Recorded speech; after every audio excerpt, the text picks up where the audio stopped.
was interviewing Ku Klux Klan, and I thought, as an African American, oh, I'm going to get this, I'm going to show for every Jewish person, for every person who's been discriminated against. And during the commercial break, I saw the Klan exchanging signals and looks at each other. And something inside that instinct, I thought, I am doing nobody any good. They are loving this.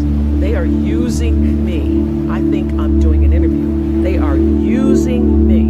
I did not know it at the time. I brought them on, actually, those same guys back for my last year. And they told me that they used that show for their recruitment. I could feel that happening. And I made a decision after that show. I'll never do anything like that again. I'll never let my platform be used, and I will not be used. And at the time, in the 90s, early 90s, everybody was doing confrontational television. And I thought I was above the fray. Because I'm not like Jerry Springer, I don't do that. So in my egoic delusion, I thought because I am not that bad, I'm really not bad. But I was doing confrontational television. I thought I was exposing men with affairs. We happened to have a guy on who was talking about how he'd had an affair with his wife. And he was crazy enough to come on with his wife and his girlfriend. People ask me, why do people do that? It's because nobody ever asked him. So you said, would you come on with your wife and your girlfriend? He goes, sure. He was thinking. He was thinking. So he comes on with the wife and the girlfriend. This is a life-changing moment for me. The Klan and this woman. The wife is there, he's in the center, and the girlfriend. And he tells his wife, he announces, we were live television at the time, and he announced that to the world and to his wife that his girlfriend was pregnant. And I did, you see your face, your mouth's open. I did exactly that. I went, oh my God, and you could hear the gasp in the audience. And I literally, really, it still makes my eyes water to think about it. I looked at her face and I felt her humiliation. I felt her shame. I felt it. And I said, never again. I will get out of television if I have to do this. And I went and I had a meeting with the producers because I just had the Klan before, now I got the adulteress here. And some uplifting show, I must say. And I said to the producers, we are going to change. We're going to turn this around. And I'm no longer going to be used by television. I am going to use television. What a concept. I'm going to use television as a force for I didn't say at the time for good. I said, you know, let's think about what we want to say to the world and how we want to use this as a platform to speak to the world. How do we want to see the world change? How do we want to impact the world? And then let all of our shows really be focused and centered around that. I then said to the producers exactly what I said to you backstage. Do not bring me a show unless you have fully thought out what is your intention for doing it. Because if there's a religion or a mantra or law that I live by the third law of motion in physics, which is Stanford, which is for every action there's an equal and opposite reaction. That is my religion. I know that what I'm thinking and therefore going to act on is going to come back to me in a circular motion, just like gravity, like what goes up comes down. And so what also propels the action is the intention. So I don't do anything without being fully clear about why I intend to do it. Because the intention is going to determine the reaction, the result, or the consequence in every circumstance. I don't care what it is. So I said to my producers, come to me with your intention at whatever it is, whatever shows you're proposing, whatever ideas you're proposing. And then I will decide based upon the intention, do I really want to do that? Is this how we want to use this platform? And that really is the secret to why we were #1 was used. It's because it was an intention-fueled, intention-based, coming out of purposeful programming. Yeah, that's what it was.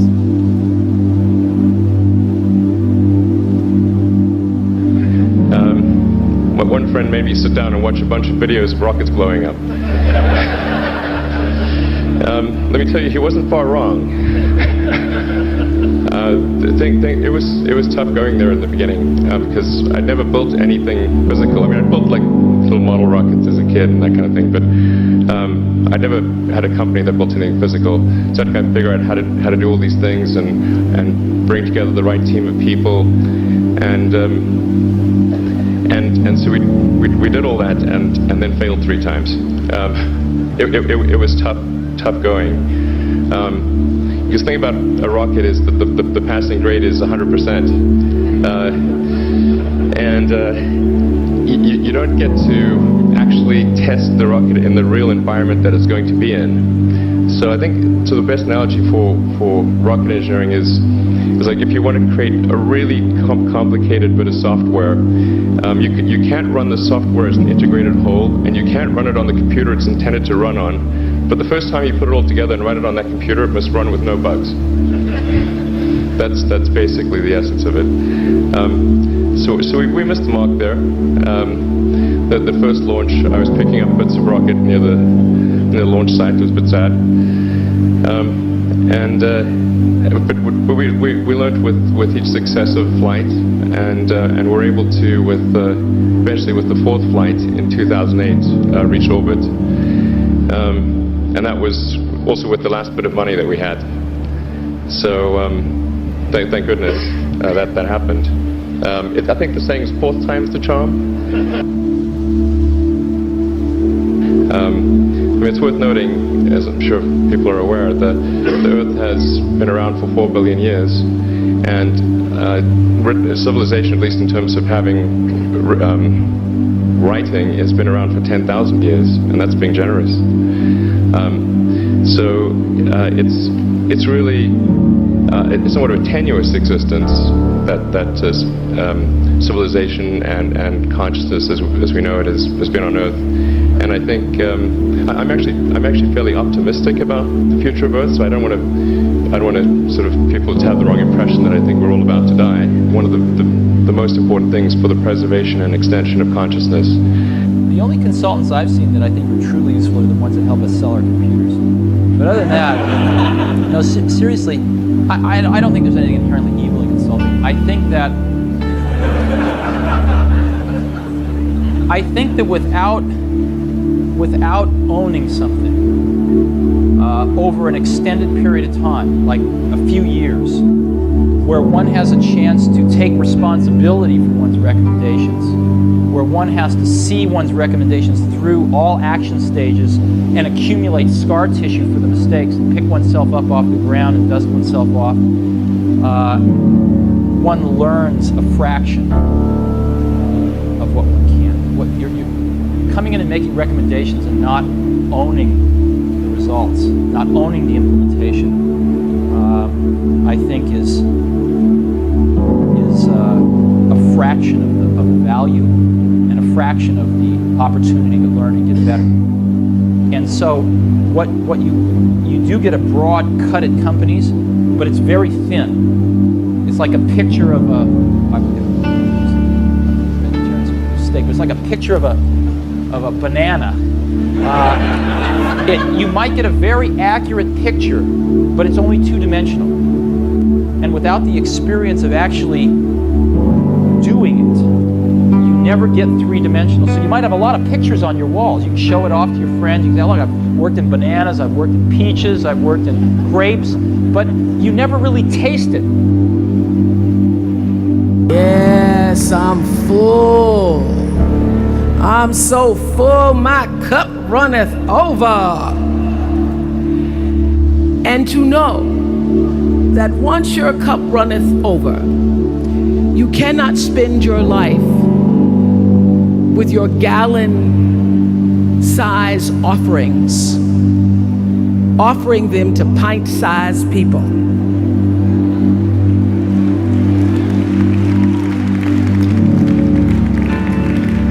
You have got to surround yourself with gallon-sized people who can hang in the same company with you, so that you're not offering your gallons to those little pints out there. who can't hold it anyway. Choice to change the world. I love that song. I love hearing you all sing that song. And what I know for sure is that the biggest choices begin and end with you, your internal big questions. Who do I want to be in the world? My relationship to source energy, to all that is God. I'm not talking about what you believe in God. I'm talking about your experience of that which is all life, which is divine and universal. I'm talking about the big deal. Being connected and aligned with that. When you are tuned in and charged into that, whenever you feel empty, you go inside yourself and you connect to the source, and you know that all things are possible.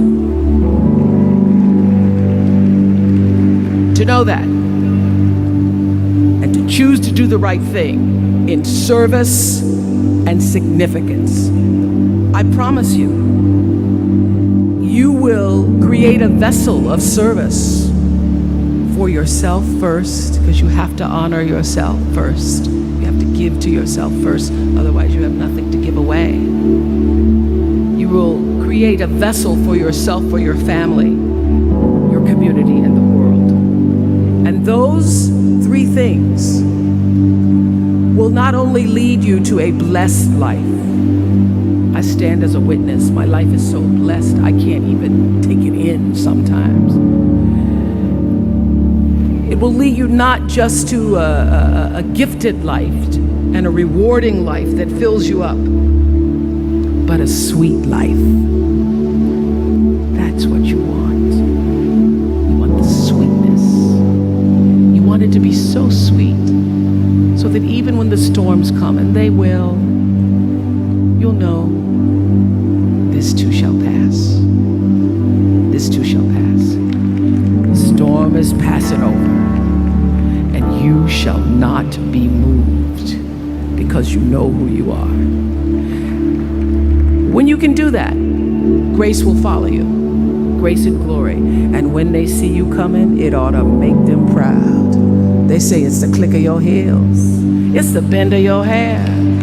It's the palm of your hand. It's the need for your care. Because you a woman. You a Spelman woman.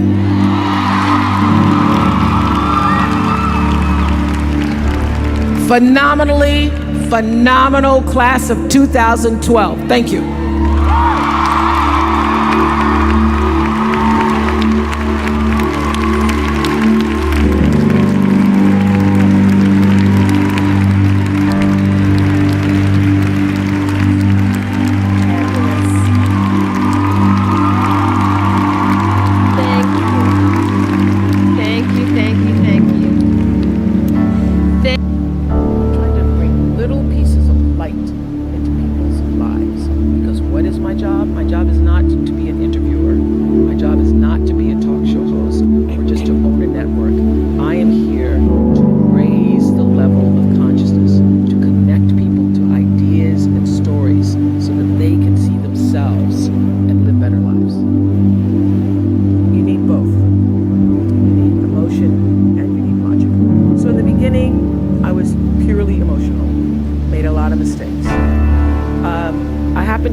I was sharing this story with Dean Solinger just before he came on. I was sitting in Nelson Mandela's living room, and I'm not just saying that's a name drop, but I was actually sitting there. You stayed with him, right? I stayed with him for 10 days, and as I said to the dean, and Lisa, I literally could have written a book called 29 Meals, because I had 29 meals with him at that particular time. I wish I had. Yeah, you should. I should have. You should do it now. I recorded, so something of it. Was that the second meal or the 12th meal? Anyway. So I was sitting in Nelson, sitting with Madiba, and we were talking about how do you really make an impact in the world? And we were reading the paper, and I reached a point where I was no longer like, oh my God, what am I going to say? was reading the paper, and there was an article in the paper about, some tragic situation. And we both started talking about the way to end poverty is through education. And I said to him, I really, at some point, would like to build a school over here. And then he got up and called the Minister of Education and said, get over here now, let's build a school. And I was like, well, I was thinking about it. I didn't say I wanted to do it today. But but we literally started the process then. It was an emotional decision for me in that I think philanthropy should come out of you. Your doing should come out of your being. Everybody knows my story as a poor Negro child growing up in apartheid Mississippi.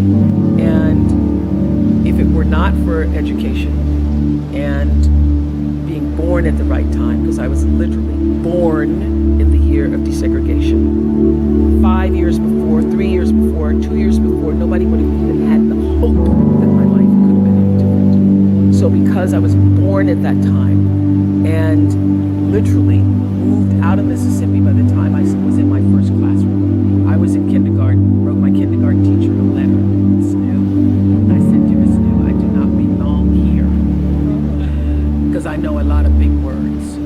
And then I wrote every big word I knew. Elephant, hippopotamus, Mississippi, Nicodemus, Shadrach, Meshach, and Abednego from the Bible. So, and then Miss New says, who did this? I said, I did. So then they marched me off to the principal's office. Only time I was ever in there. Principal's office. Principal made me sit and write those words again. And I got myself out of kindergarten into first grade. Oh my God. First grade, skipped second grade, hello her. The Renaissance began. Yeah.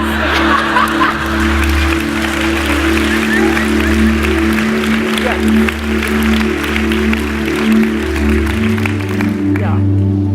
You've always had this conviction. It seems like you've always known who you are, even if you were Well, I knew finding I it. didn't belong there You with knew those that. kids. In kindergarten, you're sitting there. That's what I'm talking about. Listen to your instincts. You look around and you say, these kids,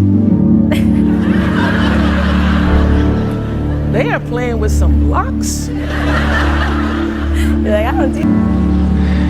Last year, I took him out to breakfast for his birthday, and I wanted to get him a gift, so I asked him what he wanted, and he just started talking about struggles that he saw other students in his class facing, and finally said, I'd really just like a book on social justice.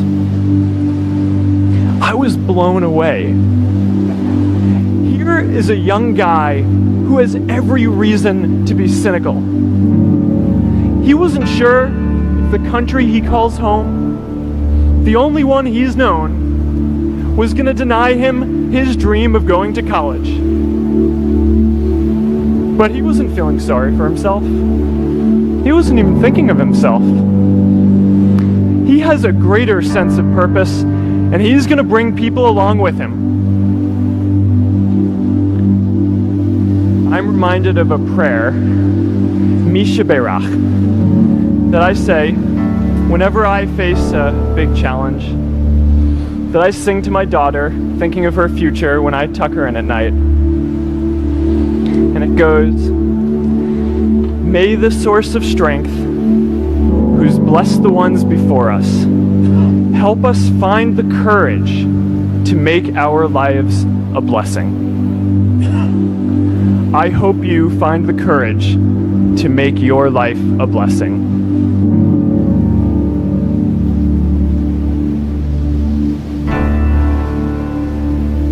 I get up every day and just do what I love doing, and I want people around me to have good experiences. But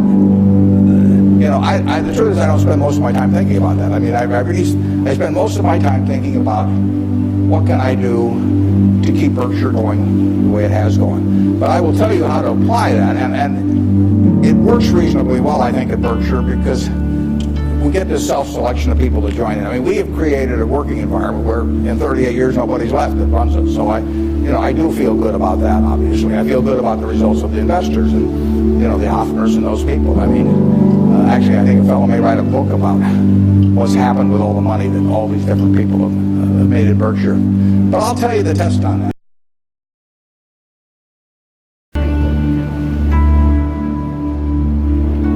I think I was very lucky that when I was in high school, the computer was brought in there, and I developed a fascination for it, became kind of fanatical about it, so that, you know, I didn't view it as risky. I viewed it as this kind of fun hobby. Even when I went to college, which I didn't finish, but I spent time up in Cambridge, Massachusetts, I wasn't sure that would be my life's work. Now, as the chip came along and made it mainstream, it became very obvious that something dramatic was going to happen. And so my passion, my hobby, and the area I could start this company right at the beginning of the revolution, that coincided in a nice way. And I never felt it was risky. You know, if Microsoft had failed, I didn't have kids or anything. I could go back to school and you know, finish my degree and, you know, go get a job somewhere.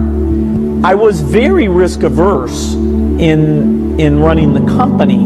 I always made sure we had enough money in the bank to pay everybody for at least a year if nobody paid us at all. Because this idea, I was hiring people who had kids and families, and they were moving to work there, and here I was, you know, 19, 20 years old, and sort of telling these people I'd be paying their salaries. So I was actually very conservative on a financial point of view, and one of the few arguments I had with Steve Ballmer, who came in and played a phenomenal role in the success of the company, was how many people could he hire, because I was trying to be so conservative. But I let him go full speed, and you know, it turns out our financial success meant that we never had a conflict about that. But you know, I think it's great to be risk-taking, particularly when you're young, trying out different things, fields that, you know, aren't very popular that you might enjoy. But I never got into a position where I was taking, actually in any meaningful sense, I was taking a big risk. I mean, the risk for you would not to have acted because you felt the train was leaving the station. Yeah, and it was so clear that, you know, this was going to happen. And this was so much fun. I mean, you know, I was a fanatic. I didn't believe in weekends. I didn't believe in vacation. My mom had to negotiate whether I'd come once a week for dinner. But Warren, you have often said you still tap dance to work. Absolutely. Because you can paint with your own colors. Yeah, I'm as excited about tomorrow in terms of what's going to happen as I was when I started. I was having a lot of fun when I started, but I'm having just as much fun now. And I was, when I was here at Columbia, I had this terrible fear. It was impossible for me to speak in public. I mean, I wasn't able to do it. I actually read an ad in the New York Times. I went down to Midtown, signed up for a course, gave the guy a check, and then stopped payment on the check. I mean, I just petrified. But finally, and actually, after you get through hearing me today, maybe you'll wish I'd stayed afraid of public speaking. But that's another question. When I got out to Omaha, I finally decided I just had to do it. So I gave a guy $100 in cash, and once I parted with $100 in cash, I'd jump off the Grand Canyon to get my money's worth. So, but it changed my life. But I would say this: don't fear failure. Almost everything that's turned out, I got turned down by Harvard. The best thing that ever happened. Among other some good things that happened that just seemed good at the time. Don't worry about it, and don't let it eat at you or look back. Just keep going, because you're going to have some things and forget them. Go forward. Yeah. I say I know what my lane is. I know what my lane is. I know that my real calling is what I said earlier. It's not. I know what it looks like to the rest of the world. Oh, it's talk shows, but I really know what I'm here to do, which is the number one thing I would say to you. First, let me answer your question. So no, there's nothing. I'm not scared to try. I haven't even. I have hit my stride, but I haven't done what I ultimately came to do. There still is a supreme plan of destiny that awaits me, and I also knew that during the OPRAH show. I've kept a journal since I was 15 years old. It's so pitiful to go back and see how pathetic you were as a person sometimes.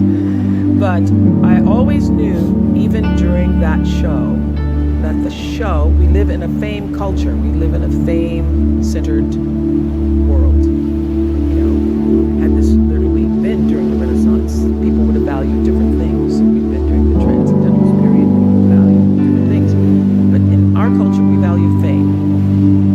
always understood that that was the basis for me being known in the world, because people wouldn't be able to hear you unless you came with some swag or swagger, you know?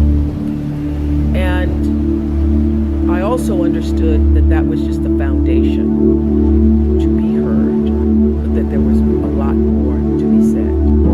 So for me, owning a network or being a part of a network is about continuing to use that platform to raise consciousness. I do a show on Sundays, which you can stream live, called Super Soul Sunday, where I literally talk to thought leaders from around the world and ask the questions. Not as good as you, I'm gonna consult with you.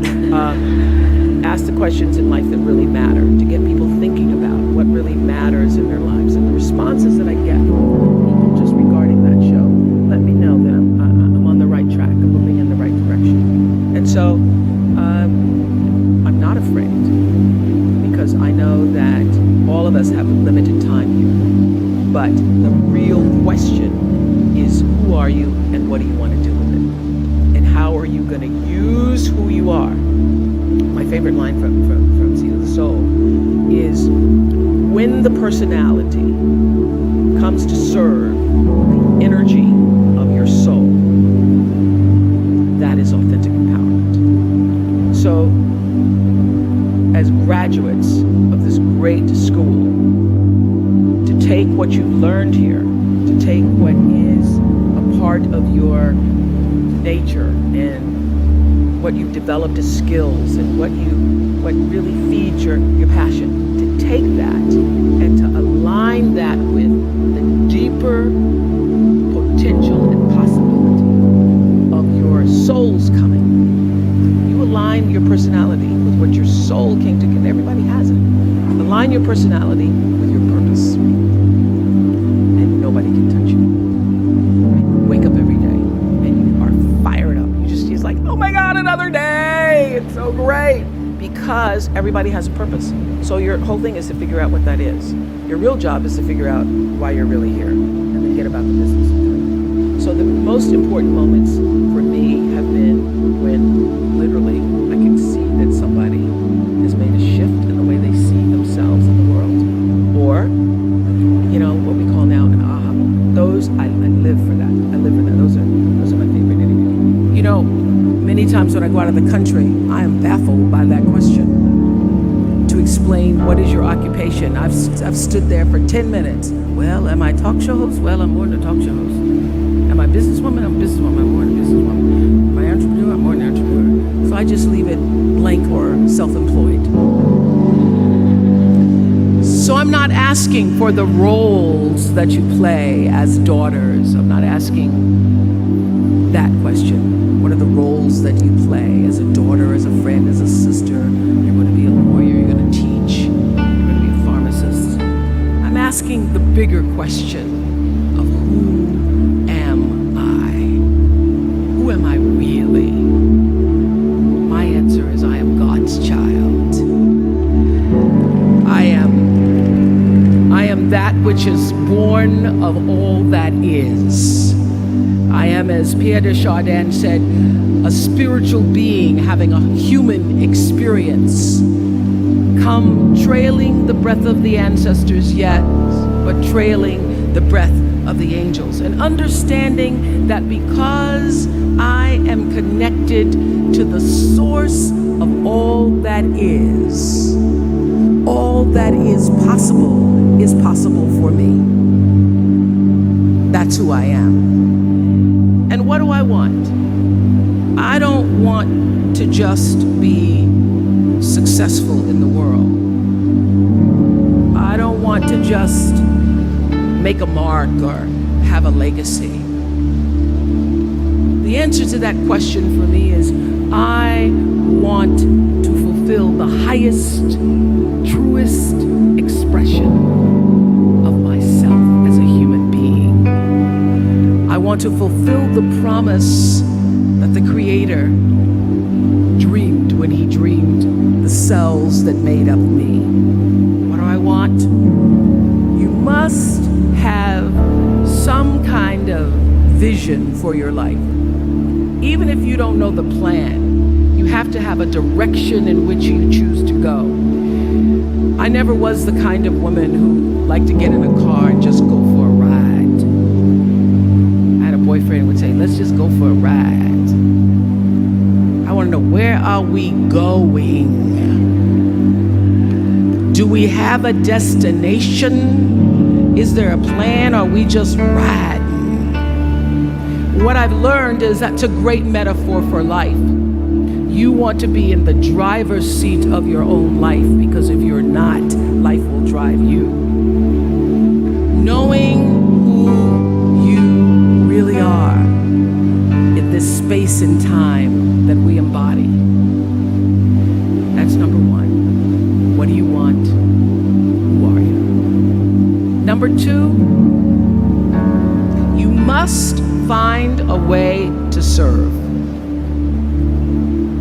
Martin Luther King said that not everybody can be famous, but everybody can be great, because greatness is determined by service. Now, we live in a world where everybody wants to be famous, and where we admire people for just being famous. We think being known brings us value.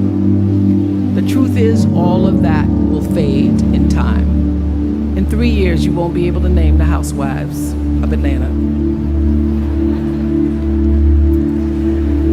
The real truth is that service and significance, service and the significance that you bring to your service is that which is lasting.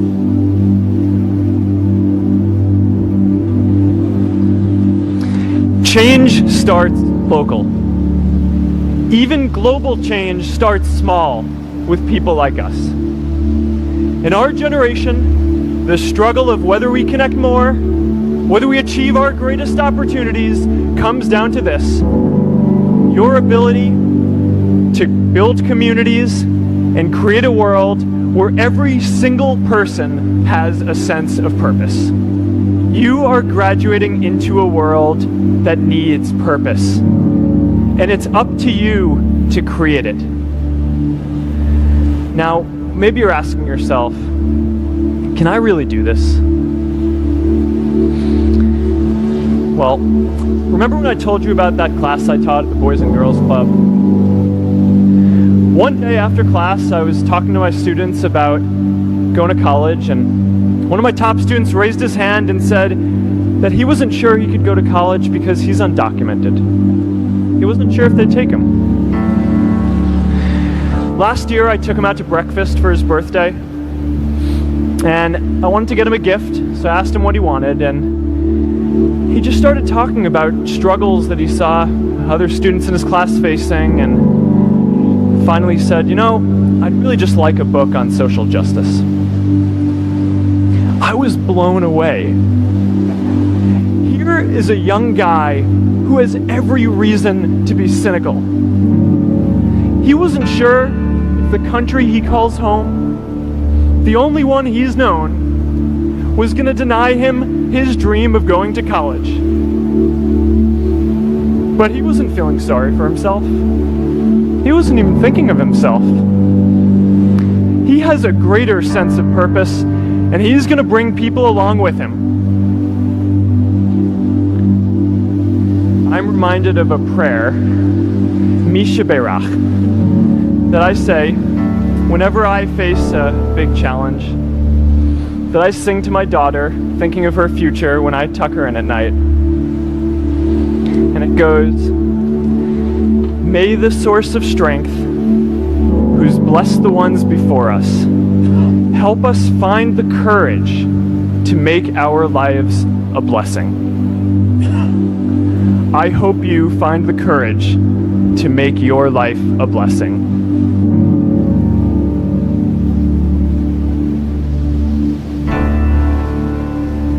The truth is, I get up every day and just do what I love doing. You know, I want people around me to have good experiences. But, you know, the truth is I don't spend most of my time thinking about that. I mean, I spend most of my time thinking about what can I do to keep Berkshire going the way it has gone. But I will tell you how to apply that, and it works reasonably well, I think, at Berkshire, because we get this self-selection of people to join in. I mean, we have created a working environment where in 38 years nobody's left that runs it. So I do feel good about that, obviously. I feel good about the results of the investors and, the Hoffners and those people. I mean, actually, I think a fellow may write a book about what's happened with all the money that all these different people have made at Berkshire. But I'll tell you the test on that, and it's a terrific question, because you will, when you get to my age, you will not measure how well you've done by how much money you've got. I guarantee you that. You'll all do fine on money anyway. I mean, think about it. 7 hours a day, you're in a bed. You got exactly the same mattress I've got. If you don't, we'll sell it to you at the furniture mart. We're on a parity. I can't outdo you, in terms of my sleeping enjoyment. You can match it by buying this mattress, which we'll give you a special price on. Just mention my name. We eat at the same places, We eat at Dairy Queen, particularly if you're in my position because we own it. But we eat at McDonald's and Burger King, and when I leave here, I'll stop by a fast food place. So our eating experiences are the same. We travel the same. I mean, I had a 10-year-old car up till about a year ago, and it just doesn't make any difference to me. They all work. We live in a place that's warm in the winter and it's cool in the summer, and we watch the Super Bowl on big screen TV. You do it, I do it. We dress more or less the same. I mean, I pay more for my clothes, but they look cheap when I put them on. So we're really on a parity. Yeah. So the money isn't going to be that big a deal. Everybody in this country is going to, with the intelligence this group has, the energy you have, you're going to do well. So what's the difference? What really counts? Well, I would say that you will measure health is enormously important, and that's a matter of a fair amount of luck. I mean, so I'm not shortchanging it. I'm just saying you can't do too much about that. But you will measure your success in life by how many, and extent, whether it's the people you want at 70 or whatever the age may be. You'll measure it by how many of them really love you, in the end. I mean, you can't, you can't buy love. I mean, it doesn't work. You buy sex, you buy testimonial letters, you buy your name on buildings, you can do all kinds of things. But the only way you get, love is to be lovable. It's kind of irritating, actually. You've got a lot of money, it'd be more fun to just write out a check for $1 million. So everybody, now on loves me. But it doesn't work that way. In fact, the only way is to be lovable. And I've got this friend who came out of Auschwitz and had at least one member of the family die there. And what is it now? It's 60 years later.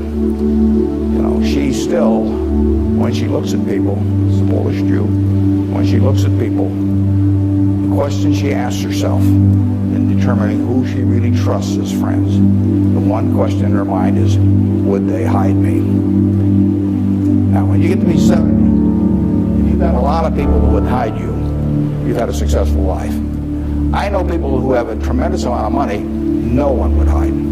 Their own kids wouldn't hide them. I mean, they really wouldn't. I mean, their business associates wouldn't, or anybody else. If it really came down to it, they don't have anybody's respect. They've got their attention maybe with money or something, sort of thing. Nobody loves them. And my friend Tom Murphy at Cap Cities TV, I mean, dozens of people would hide Murphy. All kinds of people would hide my wife. Ben Graham, a lot of people would have. My dad would have had a number. And then, like I say, that I can tell you people that everybody may pay homage to them, and the kids may put up with them and hope they don't change their will or something. But the truth is that nobody would hide them. And if you've got a lot of people that would hide you when you get to be 70, you will have had a very successful life.